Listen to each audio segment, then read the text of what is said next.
Ուրեմն մեր ընկերությունը կոչվում է Իզեն, որտեղ ի սկզբանե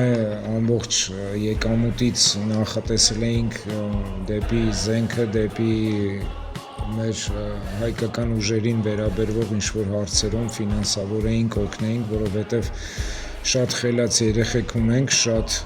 լավ մտքեր ունեն, բայց ֆինանսավորում չկա իրանց մտքեր առաջ տանելու։ Այդ պատճառով որոշեցինք ընկերությունը Իզեն հենց կոչել, դեպի զենքը ինչ-որ մի բանով զինվել, մեր հայկական Իզեն բառը դա է նշանակում։ Հասույթից պատրաստ ենք ցանկացած լավ միտք զենքին վերաբերող ֆինանսավորել, քննարկել եւ այլն։ Հիմնական մեր արտադրանքը դա մրգամաններ են, սեղաններ են մի կտոր մեծ փայտից, որը սլեբներ են կոչվում, ժուրնալի սեղաններ են, շատ տեսականի ունենք նվիրելու համար, օրիգինալ բաներ են, որ ամեն ինտերիերի համար մի խոսքով ջերմացնող ունիկալ նվերներ ունենք։ Առաջի անգամ մոտավորապես 25 տարի առաջ, երբ որ այս արտադրամասերը հիմնադրվեց, առաջի պատվերը հիշում եմ փայտից, ճաշասեղան էր վաճառելու փայտից ու այդ փայտի մշակման process-ը առաջինը հոտը իրա համեմատած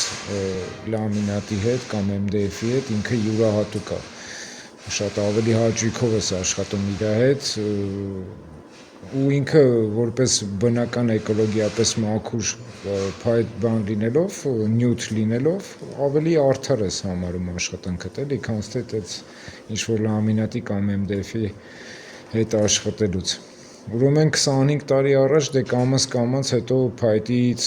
դռներ, սեղաններ, աթոռներ, տրիմո եւ այլն բան, տենց պատվերներ ընդունեցինք, մոտ 20 տարի արտադրամասը աշխատում էր համ փայտի, համ սովորական լամինատ MDF-ից կահույքի ոլորտում։ Հետո եկավ մի պահ, որ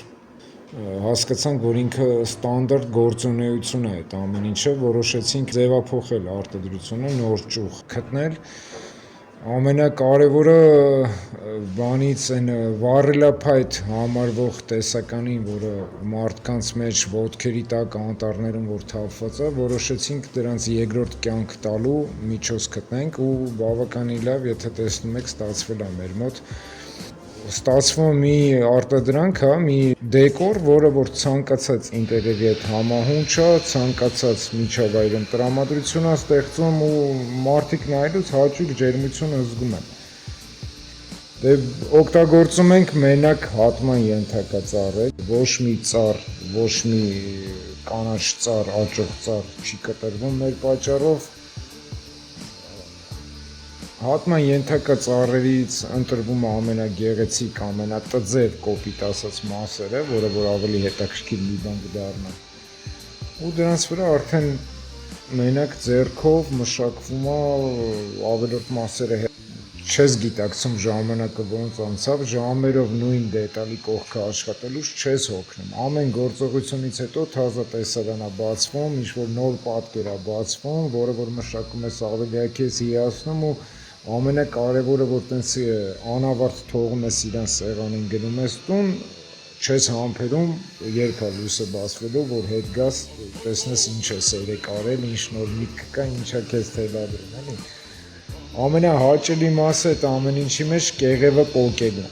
ծառի վրայից կեղևը պոկելն է, որտեղ իրական գեղեցկությունը ծառի հենց կեղևի հետևն է թաքնված, դետալի, իրական գեղեցկություն, հենց կեղևը պոկում ես, արդեն սկսում է ձեր երկխոսությունը, ինքը ոնց որ քեզ հուշի ինչ ա ուզում դառնա ու դու օգնում ես, որ ինքը դառնա այդ դեկորը կամ այդ մրգաման, լվացարան, այնտեղ ինչ կստացվի։ Ես երկխոսություն եմ համարում, որ ասենք երկու նույն փայտանյութ է, նմանատիպ երկու նույն փայտանյութ իրակող դրած, մեկը շատ գեղեցիկ է նայվում, մեկը չէ։ Ու դու սկսում ես փնտրես այդ ինչն է ավելորդ, ինչն է պակաս, այդ ֆանտազիայի դու սկսում ես արդեն նոր ձևը իրան տալ կամ ինչ-որ հատված հեռացնել կամ ինչ-որ միտեղ ավելի խորը փոսանել կամ մի բան, մինչև քո աչքին հաճելի լինի, դա ամենաբարդ պրոցեսն է։ ամենաբարդ հենց նայում ես ինքդ քեզնից գոհ ես լինում արդեն, նշանակում է այդ ստացվել է քո հետ արդեն, էլի։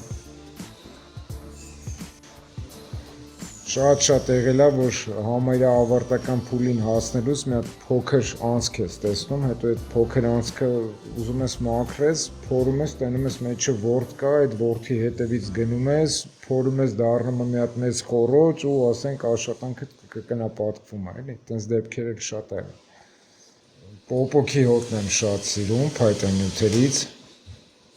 Ամեն մեկ իր սպეციფიկ բանը ունի, հոտը ունի, ոնց որ հարցը նույն կերակուրը ամեն օր չես կարող ուտես, հետեւաբար ժամանակ առ ժամանակ ամեն փայտն էլ հոտի առումով հաճելի է, ինքը թթենին է, իմ սիրած փայտանյութերից է ինքը շատ սպეციფიկ փայտ է։ Մրգաման դեկոր, հա, ինքը, չգիտեմ, խի թութը ես պոպոքից շատ եմ սիրում, բայց չգիտեմ խի, էլի։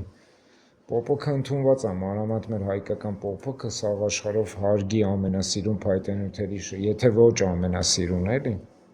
Պոպոք շատ տեղեր կան, բայց մեր հայկականը մեր ռելիեֆի պատճառով ծովի մակարդակից 1000-1500 մետր բարձրության վրա որ աճում է ու քարերի մեջ է աճում, շատ դժվար է մեծանում, հաստանում, դրա համար իր մեջ ստրուկտուրա է ձևավորվում, որ կտրելուց հետո այդ փայտի այդ էսթետիկ տեսքը, գեղեցկությունը ինքը անհամեմատ է, դաշտավայրային ծառերի հետ անհամեմատ են մեր ծառերի գեղեցկությունները, դրա համար ինքը աշխարհում ամենահարգի պոպոքների մեջ է մտնում։ Բնականաբար ինչքան ուշ է աճում ծառը, այդքան ինքը պինդ է, ավելի դժվար է իր հետ աշխատելը, բայց որպես էսթետիկ դեկորներ, որ պատահում է մեր հայկական պոպոքների մեջ, այդ ուղիղ աճող ծառերի մեջ այնպես գեղեցկություն չկա, այն ծուռ, մուռ, խեցերով այդ ծառերի մեջ է հիմնական այդ գեղեցկությունը։ Մի հատ տարիքով մարդ էր, բավականին երկար սեղանի շուրջը պտտվում էր, տենց բան, ասեցի ինչով կարամ օգնեմ, մոտեցա, ասեց չէ, ես նմանատիպ շատ գեղեցիկ բաներ արդեն ունեմ տանը, սենց որակով բան, հարցրեցի մեր տեղականը, ասեց հա, մեր տեղականը զարմանք առաջացրեց, էլի, տենց զրուցեցինք, ասեց ամեն դեպքում մի հատ ձեր այդ վիզիտկեն տվեք, վիզիտկեն հենց տվեցի, ասեց վայ, ես նույն բանն է, ընկերություն ձեզնից եմ առել, ասում է, այդ ամեն ինչը որ տանը ունեմ, այդ հաճույքը, այդ որ ինքը ասում է, սենց գեղեցիկ ու սենց որակով քանի տարի առաջ արդեն ինքը առել է, այդ ու տանը դրած է, այդ օրվա պահով համեմատում է, ոչ մի տարբերություն չի գտնում, էլի այդ որակի մեջ, դա ամենահաճելի պահերից